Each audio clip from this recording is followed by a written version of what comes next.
Hi, so here I am on plot 92 and starting off with the saffron beds, which thankfully don't need much work doing, just top dressing with manure and fertiliser and they're good to go. Whereas the rest of the plot is very neglected. It's a bit windy, so I'm not quite sure how much of this will come across. But here I have lots of purple TP beans, which are a bit over. And I think there'll be some complaints when I bring those home.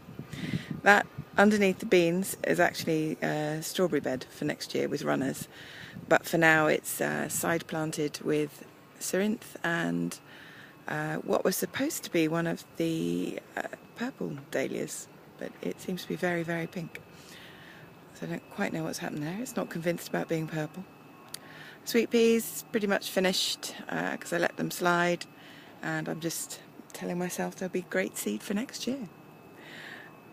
Down here the artichokes have been turned into lace by something or other.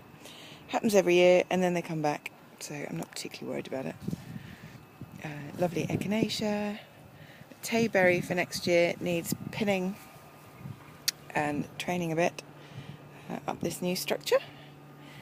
So I've aspirationally built it thinking I'll get lots of tayberries next year. Not sure whether that will happen or not, but what I'm getting a lot of this year are raspberries. These are my autumn fruiting and they are huge, mostly huge. This little bit, I don't know what's happened. They're very unhappy and look like they're dying off, so next year I'm going to switch over that bed, which is the dahlias and squashes, and put dahlias here and raspberries there. It should sort it out quite nicely.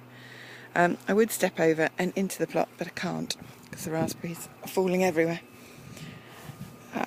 So down here I have an Oregon sweetmeat squash growing away, and more raspberries, squashes, dahlias, and that one is the Wilko's dahlia, cost me £1, and this one is, you can't really see it, it's Ripples, cost me a lot more, from Sarah Raven. Really not doing very well, very, very much slugged, and not being able to grow past it.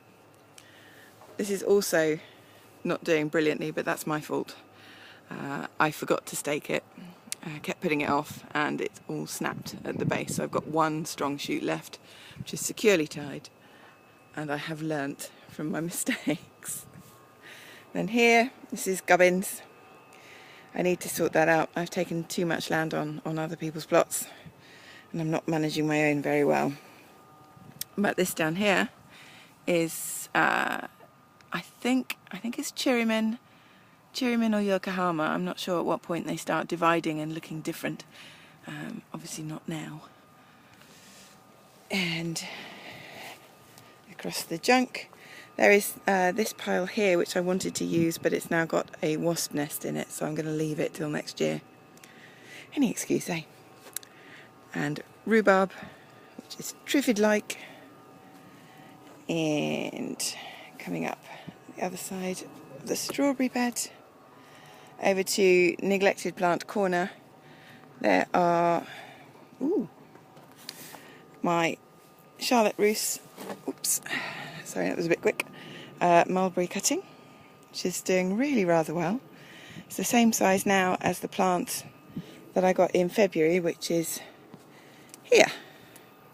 It's really rather big but yellow looking, it probably needs some feed in there. And it has a mulberry on it that it's ready. There we go, so he's going to eat that. Oh, it still doesn't taste great. It's nicer than the ones in the greenhouse, but it's not as nice as actual mulberries, proper ones. But you can see I've got lots coming, so I'll settle for that. I'll settle for okay fruit that I can have lots of. And I'll hope that Fran lets me go and pick her berries over in De Odel. Right, quick leap. A neglected greenhouse. full of tomatoes which are gradually ripening. They're all quite late. The first ones though to ripen are the Kenilworth King George, which is doing quite well over there. I don't water in here, or I haven't really been watering in here, and they seem to be doing fine. They're all planted into the borders and the soil around here is quite wet. It seems to be doing okay. Then Andy's bed. So I've appropriated Andy's plot for the season because she's busy doing other things. And from top is some pink fir apple potatoes, and this is tiger nuts, spaced out to a foot. I think they were one each, but I had to get them out when they were in a clump in a big pot. So some of them haven't made the transition all that well because I've mangled them. Anyway, red swan beans, and these are lovely, but again have been neglected. If you can see, they are pink rather than purple or green. They lose the pinkness on cooking, but they are just lovely. And going into, as long as the slugs don't eat them all, going into, there you go, there's loads down there, going into the seed circle this year. So if you're in it, this is what you're going to win. Then sweet corn, this is swift, I think, or lark, one of the two, probably swift. And more squashes behind, and zinnias and cerinthe, and there are some dahlias from seed in there as well. And at the back, sorry, let's swish back again, runner beans were supposed to be white red, white red, white red, and some of the rows it's worked, and some of them, the red ones, have just been too enthusiastic and they've crossed over. I know, doing their thing, but messing up my colour scheme, which is annoying. These were my lilies, and they were glorious, and they smelt absolutely divine.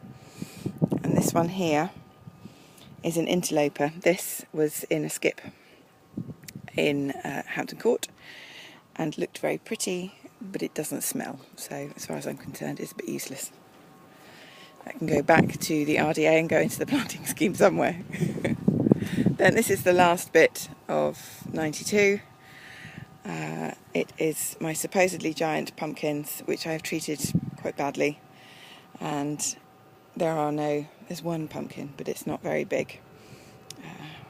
So underneath here, you can just see that's that one, and I'm not quite sure whether or not it's pollinated. It might not be.